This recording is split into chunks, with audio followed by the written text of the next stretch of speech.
We're here for another edition of Coffee with Cathy, and with me today is Mayor Deb Hinchey, the first woman mayor of Norwich, and my largest town in the whole district, the whole 19th district. Thanks for coming up and talking with me today. Thanks for giving me the chance. I enjoy coming up and speaking with you.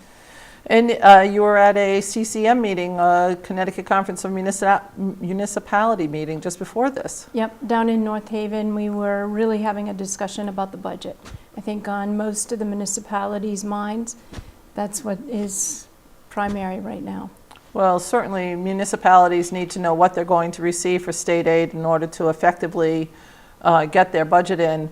And so we're going to talk about a couple of things today. You and I have been working together on an issue revolving around sex offenders in primarily in Norwich, primarily in state-sponsored housing.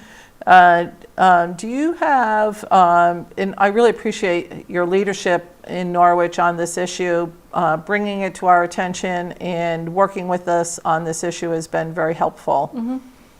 So I'm glad to do it because I think, you know, it's an important issue in that it needs to be dealt with in a concerted manner based on facts, because I think when I first got involved in the issue, there was a lot of, you know, misinformation, and I think that, you know, what you and I have tried to do and gathered all of the other Department of Corrections people, the parole, probation people, is really helping to inform the citizens of Norwich about what these individuals are really doing and how they're being monitored.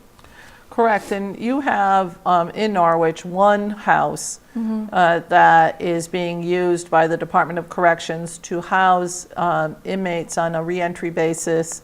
Some of those inmates may and have been convicted sex offenders.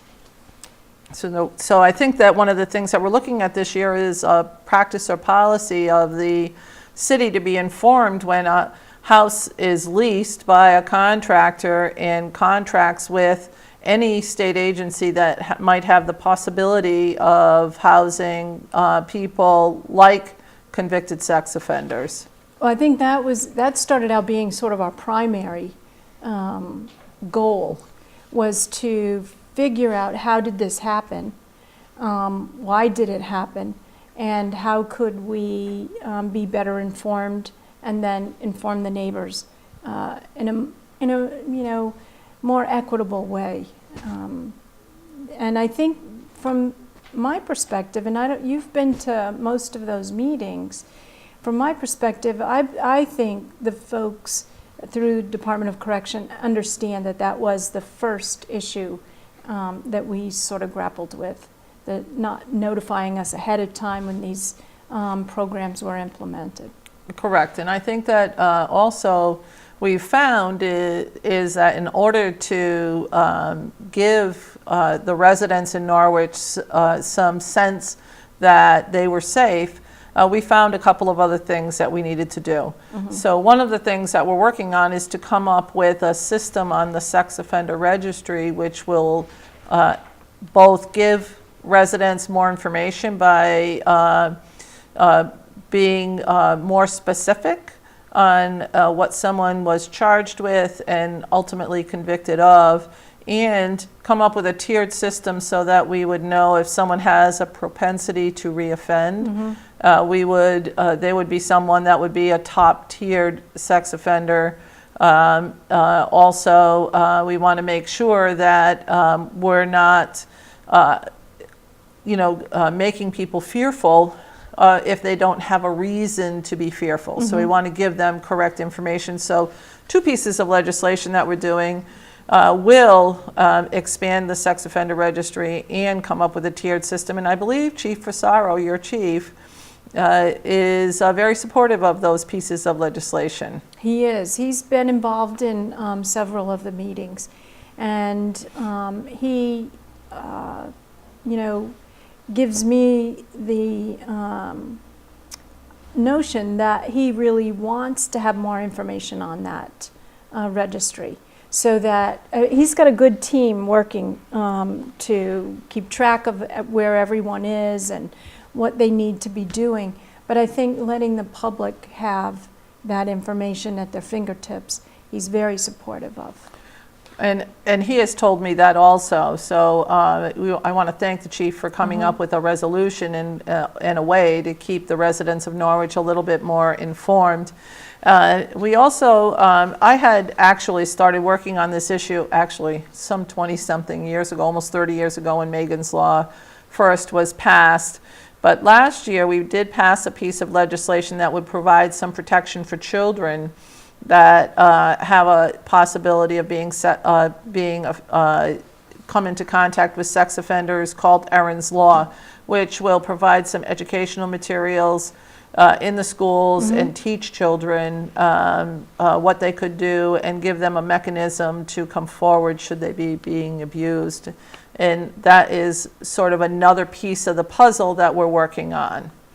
Well, I think any time that we can provide people with the tools to be more on the offense rather than just defensive, that they, people are prepared, they know what not appropriate touching or relationships are all about, and who they can go to safely to report that.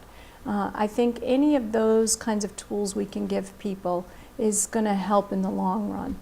And that's the social worker in you. You've certainly run across this before in your years before you took the helm in Norwich. I'm forever grateful to have you there because you've done such great work in Norwich.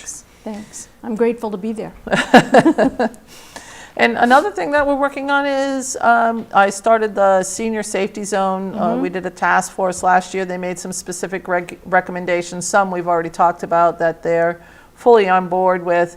But we're also looking at ways to inform senior centers and senior center directors if there's a possibility of a sex offender being in the community around them or attending their events, so that they know what's going on there also. And that was part of the recommendations, and that will give another tool in the toolbox for us to provide some safety for our residents. Right. So I think that, and we've actually worked together as a team, you and I, and the state representatives in Norwich have all co-sponsored all of these pieces of legislation, and it looks like at least something will be coming out of the General Assembly this legislative session that will give us some more tools to address the issues in today's world and provide some safety for our residents.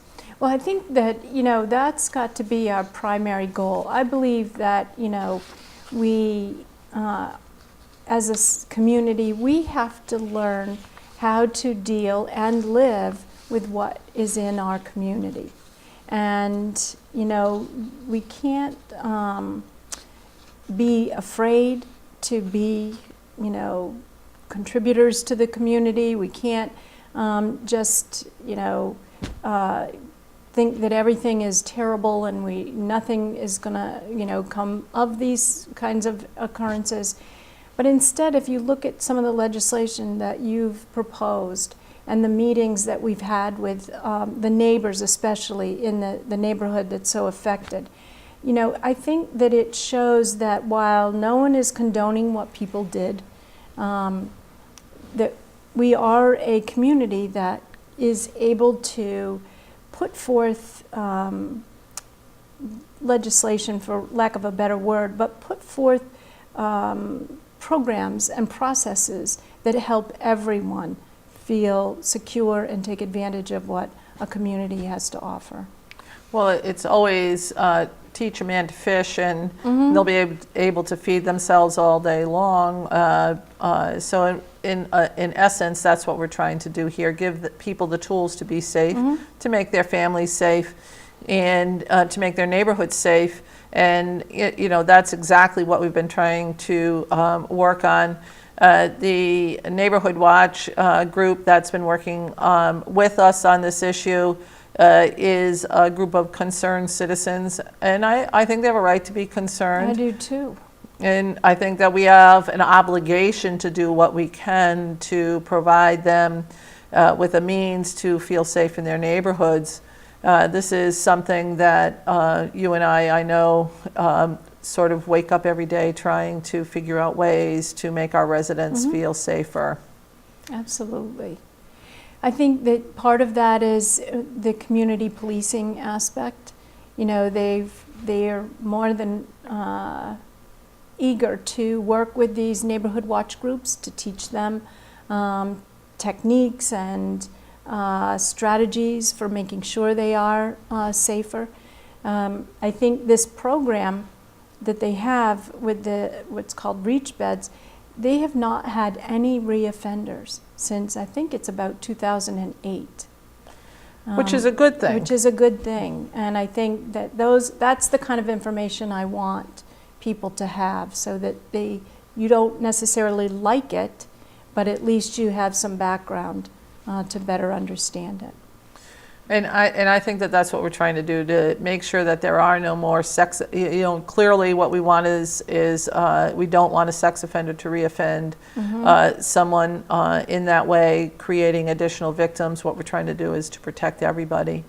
And I really think that your community policing efforts in Norwich are going to help along the ways of this, plus increased community activity, which is really what they were stressing last night at the meeting that the Neighborhood Watch was having. And I think that that's a good thing. They were saying, enjoy your communities, be watchful, but enjoy your communities, and we're interested in showing you the good things that are going to happen. And so I want to thank you so much for coming up to talk on this very valuable issue, and You're very welcome. Look forward to presenting some legislation with you at the end of the session. Good, thanks. Thanks.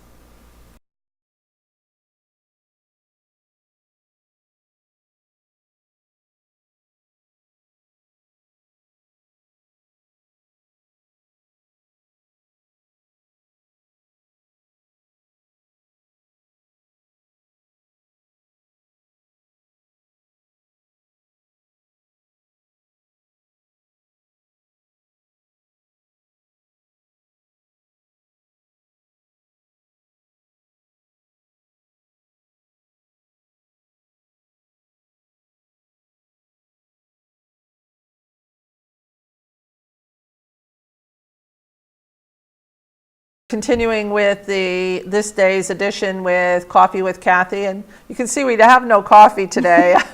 We're hoping that those that are watching us are having a cup of coffee in their home, staying warm, because it is cold out there. Oh my goodness, is it cold. And certainly it's put some stressors on your budget in Norwich. Have you any idea how you're faring with your snow and salt and your overtime budgets for your public works crews? The last time I talked with our public works director, we've already gone past our budget, and he hadn't even been able to calculate in the last two storms. I think what's happening is the storms are coming so quickly that they've just got to get out there and try to clean off as much as they can.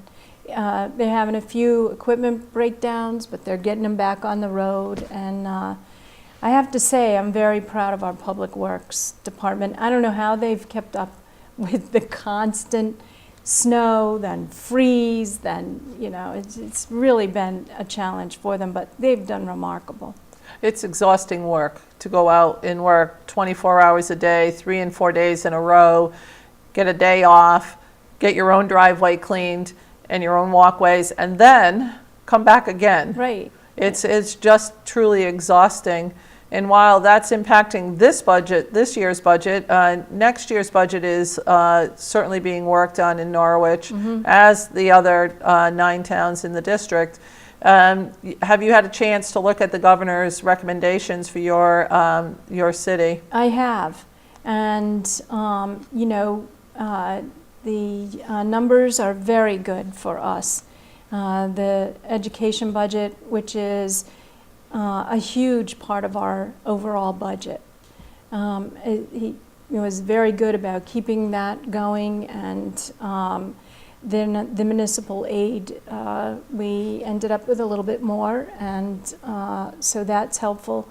But it's, even with that, it's still a challenge.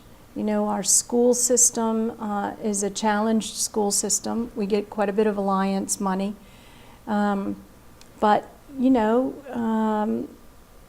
the bottom line is what the property owners and their taxes are, and the impact of all of this is on them. Well, I know that we're always looking for ways, you know, I've been a municipal leader also, and we're always looking for ways to cut costs for in both our town budgets and our school budgets. Sometimes things go up, but we're always looking for a way to minimize the expenses for the residents in Norwich, and I know that little bit of money will help you do some of the things that need to happen.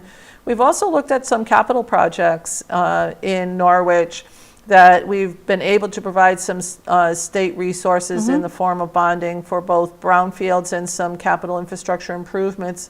How's that going?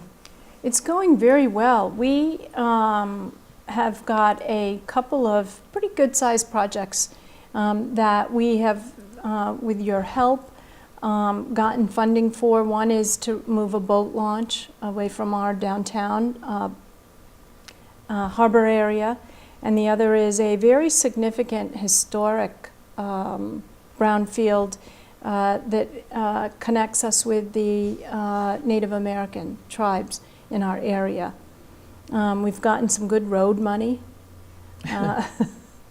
You can tell I'm not the public works person. He would have started off with that.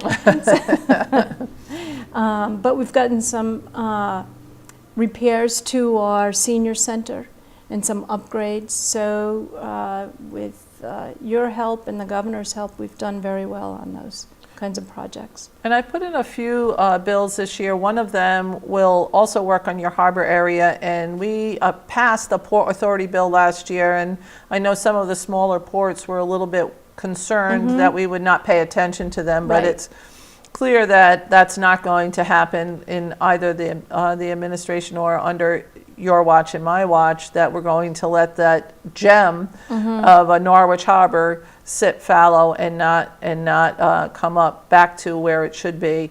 You have wonderful events all summer there. There's always something going on, and I like to see that. So I put in that light $1.2 million to fund the upgrades to the docks and get them back up to where they should be, and also making them ADA accessible, which is vitally important. It is. And I think that's one of your main goals, is to work on ADA accessibility in the Norwich area. Yep, we formed with the consent of the entire council, we formed a commission for persons living with disabilities. And it will be comprised of people who are living with disabilities or caregivers of persons with disabilities. And we're getting some good response from that, people applying to be on it.